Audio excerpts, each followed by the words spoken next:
interessante. A palavra de Deus, ela nos diz assim, nós leremos lá em Juízes, capítulo 9.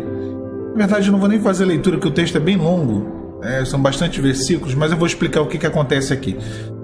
Gideão, todo mundo conhece Gideão. Gideão foi aquele servo que malhava o trigo no lagar, né, ao invés da eira. Venceu os midianitas ali naquela batalha de Gideão e seus 300 homens. O Gideão, ele tem um filho chamado Abimeleque. E esse filho de Gideão, ele tinha 70 irmãos. E a palavra fala que ele os matou para reinar sozinho. Lá em Juízes 9 a gente lê essa história. Porém, desses 70 irmãos de Abimeleque, um consegue escapar com vida. Esse se chamava Jotão. E Jotão, ele profere, ele ali fala uma palavra, uma parábola. E essa parábola, ela mostrava que o reinado do seu irmão não provinha do Senhor. Quando nós olhamos o texto assim, lemos o texto, é um texto bem difícil de entender, tá? Então, eu estou até preferindo fugir um pouco do texto para tentar trazer para os irmãos a explicação.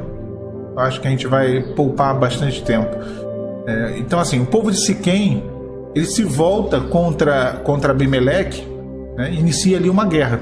Juízes é cheio de guerras, é guerra para tudo que é lado. Abimeleque a gente pode colocar como tipo do adversário, tipo de Satanás, que reina nesse mundo. Ele é o rei desse mundo, causa destruição, morte, e infelizmente o mundo o escolheu para reinar, como Abimeleque foi escolhido para ser rei, e embora não fosse aquela vontade de Deus. Siquém, que não aceitou, né? Os moradores de Siquém, essa cidade chamada Siquém, não aceitaram Abimeleque como rei. A gente pode colocar como tipo da religião, que quer fazer guerra contra o adversário, mas segundo o seu próprio entendimento, segundo a sua própria razão. Siquém agiu de uma forma totalmente errada. Foi para uma batalha, uma batalha totalmente sem planejamento, sem direcionamento de Deus, né? E eles se esconderam, eles se refugiaram, os moradores de Siquém, na fortaleza do deus Berite, e ali foi toda a derrota deles, né? A religião, ela, da mesma maneira que os siquenitas, ela se refugia em fortalezas vulneráveis, fáceis do adversário acessar e destruir. A religião, a religiosidade, ela confia em deuses diversos para a sua defesa. Muito embora às vezes pregue o Senhor, fale de Jesus, fale de Deus, mas serve a deuses. A gente pode falar deuses porque a idolatria, ela gera deuses, que é o Deus do pastor famoso, é o Deus do cantor gospel conhecido, é o Deus do padre famosinho, é o Deus do religioso, ícone, né, da personalidade, ou o Deus da prosperidade, o Deus do carro do ano, da casa própria. Tem muito isso, né? A religião, ela prega muito essas coisas e não há Deus, né, nessas coisas todas. É a fortaleza do Deus Berite. É a idolatria. Quando as coisas terrenas, elas passam a ser mais importantes. Olha que interessante. A fortaleza, ela era térrea. O texto bíblico ele vai dizer isso. Ou seja, ela era ao nível da terra, justamente mostrando que a religiosidade, ela vive ligada às coisas desse mundo. Não tem como a religião ela levar o homem ao pleno conhecimento de Deus e à salvação em Cristo. Você quer entrar numa igreja, num lugar, e ver você começar a desconfiar que ali há uma religião e não a obra de Deus? Só você ver o tipo de mensagem. Se você está ali já há algum tempo e não se fala de salvação, não se fala da volta de Jesus, não se fala de vida eterna, de arrependimento, de transformação, de mudança de vida, de novo nascimento, olha, tu tá com um problema. Você está escondido na fortaleza do Deus Berite. Você está que nem esses siquenitas, lutando contra Abimeleque, lutando contra o mal, contra o adversário, mas como religioso. Infelizmente, o que aconteceu e o que acontece nesses casos não é nada bom. A palavra fala que todos morreram dentro daquela fortaleza. Abimeleque matou a todos. A religião leva o homem à morte, não livra da morte. Abimeleque usa a madeira para destruir o povo que estava ali.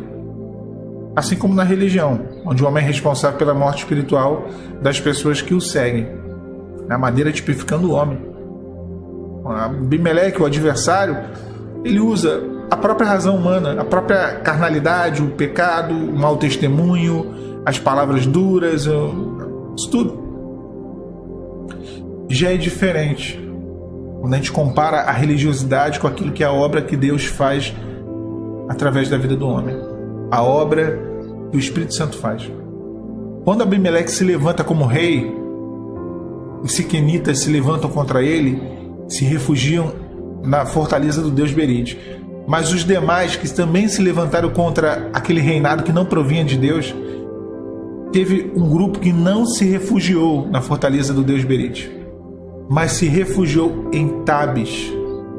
E Tabes, essa torre chamada Tabes, que fica no meio da cidade, o significado do nome é luz, resplendor, brilho, glória, o tipo daquilo que é a operação do Espírito Santo real, operação essa genuína na vida do homem. Há uma diferença entre a obra que Deus faz e a religiosidade, a religião, que é a obra que o homem faz. A obra que Deus faz é a igreja fiel. Eu costumo dizer que não adianta, pode pegar o CNPJ, o CPF, são milhares de igrejas, milhares de linhas teológicas, eclesiásticas e tipo de cristianismo, mas existe no fundo, no final das contas, só existem duas igrejas na face da terra: a igreja fiel e a igreja infiel. É um punhado de gente que está dentro desses CNPJs todos. Então, a igreja fiel, ela vive a obra de Deus, ela vive a presença do Senhor. Ela tem uma torre onde ela se refugia contra a tempestade, contra o vento e contra o adversário. A palavra fala que todos se acolheram ali. No momento da luta contra o adversário, nós temos onde nos refugiar, na presença do Senhor Jesus. Ali somos acolhidos. A palavra relata também que eles subiram ao telhado. O servo, o homem e a mulher de Deus, ele é levado a uma atmosfera de comunhão com o Senhor. Ele sobe ao telhado, ele não está ao nível do mar, ele não está ali na fortaleza térrea, plana, ao nível do mundo, ligado às coisas do mundo, não. Ele se preocupa com as coisas que vêm do céu. No momento de crise, de dificuldade, nós nos voltamos àquele que lá do alto vem, que derrama sobre nós a sua presença e o seu Espírito Santo. Subir ao telhado. Quando Abimeleque combate a torre, ele não conseguia prevalecer por conta da dificuldade de acessá-la. O adversário não prevalece, as portas do inferno não prevalecem contra a igreja. Aquele que é nascido de Deus, o inimigo não lhe toca, o maligno não lhe toca. E de lá eles conseguiram combater. A palavra fala que lançaram de cima da torre uma pedra. E essa pedra, ela acertou o crânio de Abimeleque e o matou. O adversário, ele é vencido através da ação do Senhor, da operação do Senhor. A pedra aqui tipificando o Senhor, que é o alicerce, a rocha na qual a igreja foi fundamentada, foi firmada. Meu irmão, minha irmã, se a tua vida ela está firmada em Cristo, se você está na fortaleza, se você está na revelação, se você está na comunhão, se você está em Tebes, luz, resplendor, não tem como você perder essa batalha. Não tem como você sair derrotado dessa batalha. Agora, se você se refugia como siquemitas na fortaleza de Berite, você está vulnerável. Se você está vivendo uma religião, algo ao nível da terra, terreno, voltado para as coisas desse mundo, você está procurando ao Senhor porque você quer uma bênção de saúde, uma bênção no lar, uma bênção no relacionamento, uma bênção financeira, você está vulnerável, me desculpe informar. O final não é bom. Se refugie em Tebes. Suba até a torre de Tebes. Suba para o telhado. Esse é o lugar que Deus quer te colocar. Um lugar de tranquilidade, de segurança, de paz. Um refúgio no meio dessa guerra espiritual que você tem atravessado.